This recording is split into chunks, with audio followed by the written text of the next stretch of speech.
నమస్తే, నేను మీ రఘురామ్ గౌతుల. వేసవి సెలవులు ముగిశాయి, పాఠశాలలు పునఃప్రారంభమయ్యాయి. సరికొత్త ఆశలతో, కొత్త పుస్తకాలతో విద్యార్థులు క్లాస్ రూముల్లోకి అడుగుపెట్టారు. కానీ అక్కడ సీన్ కట్ చేస్తే పిల్లలకు పాఠాలు చెప్పాల్సిన గురువులు సైతం చేతుల్లో లావుపాటి పుస్తకాలు పట్టుకుని తీవ్రమైన ఒత్తిడితో కనిపిస్తున్నారు. పిల్లల చేత చదివించాల్సిన మాస్టారే ఇప్పుడు విద్యార్థిగా మారి పుస్తకాలతో కుస్తీ పడుతున్నారు.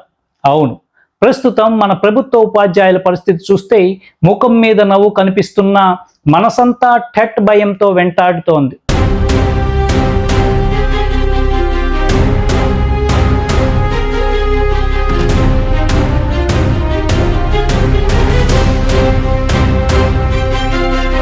ఇంట్లో పుస్తకాలు, బడిలోనూ పుస్తకాలే. ఒక పక్క పిల్లలకు పాఠాలు చెప్పలేక, మరో పక్క చేతిలో ఉన్న టెట్ మెటీరియల్ను వదలలేక ఉపాధ్యాయ లోకం సంచలన పరిస్థితుల మధ్య నలిగిపోతోంది.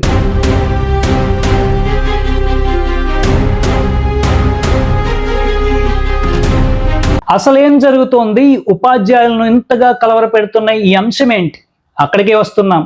డిసెంబర్ నెలలో స్పెషల్ టెట్ పరీక్షలు నిర్వహించబోతున్నారంటూ విద్యాశాఖ వర్గాల నుంచి వస్తున్న వార్తలు ఇప్పుడు ఉపాధ్యాయ వర్గాల్లో అగ్గిరాజేస్తున్నాయి. ఈ వార్త విన్నప్పటి నుంచి టీచర్లు బెంబేలెత్తిపోతున్నారు. ఇప్పటికే బోధనేతర విధులు, రకరకాల ప్రభుత్వ యాప్ల నిర్వహణలో సగం జీవాన్ని కోల్పోతున్న టీచర్లకు ఇప్పుడు ఈ డిసెంబర్ డెడ్ లైన్ ఒక పెద్ద గండంలా తయారైంది. ఎప్పుడో 20 ఏళ్ల క్రితం ఉద్యోగంలో చేరి రిటైర్మెంట్కు దగ్గర పడుతున్న సీనియర్ ఉపాధ్యాయులు సైతం ఇప్పుడు ఈ వయసులో పరీక్షల బోనులో నిలబడాల్సి వస్తోంది.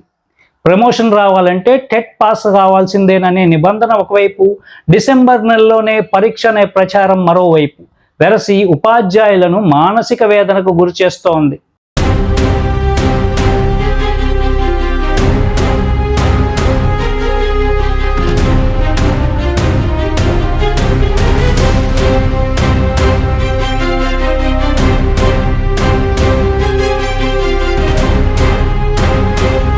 పరిస్థితి ఎంత దారుణంగా ఉందంటే, బడిగంట కొట్టి క్లాస్ రూమ్లోకి వెళ్ళిన ఉపాధ్యాయుడు మనసంతా పుస్తకాల మీద పెట్టుకోవాల్సి వస్తోంది.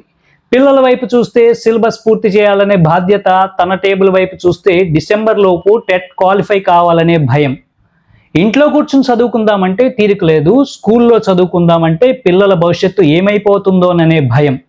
అసలు మమ్మల్ని పాఠాలు చెప్పమంటారా లేక పరీక్షలు రాస్తూ కూర్చోమంటారా అంటోంది ఉపాధ్యాయ లోకం.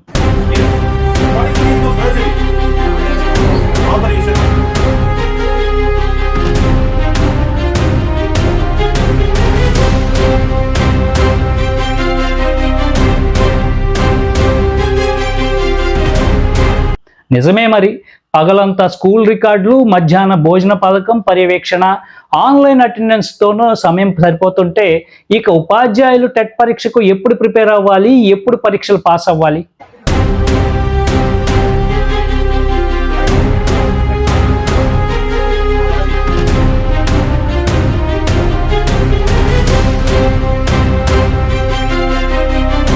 ఈ స్పెషల్ టెట్ పాలసీలోని అసలు తిరోగమనం ఎక్కడుందో తెలుసా?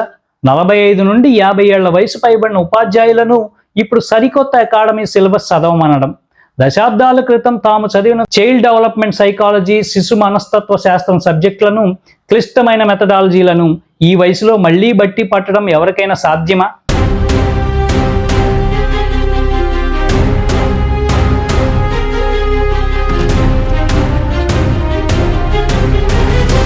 తరగతి గదిలో పిల్లల మనస్తత్వాలను ప్రత్యక్షంగా చూస్తూ వందల మందిని కలెక్టర్లుగా, డాక్టర్లుగా తీర్చిదిద్దిన అనుభవం వీరి సొంతం.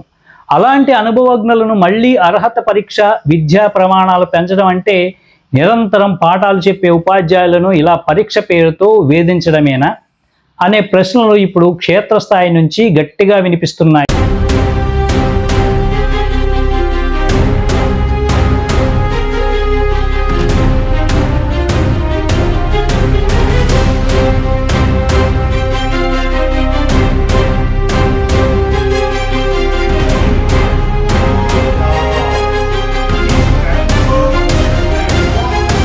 మార్పులు అవసరమే, కానీ అవి వ్యవస్థలను బలోపేతం చేసేలా ఉండాలి, కానీ ఉన్న ఉపాధ్యాయులను కుంగదీసేలా ఉండకూడదు.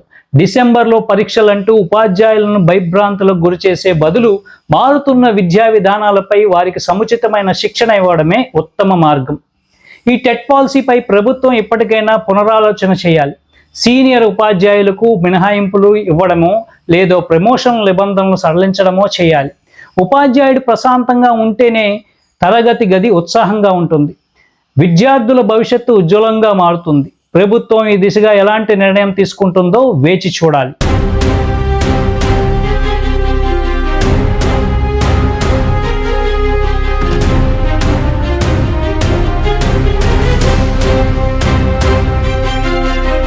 ఇది ఇప్పటివరకు ఉన్న అప్డేట్. నిరంతరం ప్రజాపక్షాన నిజాలను నిలదీసే రౌతుల టీవీని ఫాలో అవ్వండి. ఈ కథనంపై మీ అభిప్రాయం ఏంటో తెలియజేయండి. లైక్ చేయండి, షేర్ చేయండి, సబ్స్క్రైబ్ చేసుకోవడం మర్చిపోకండి. Signing off.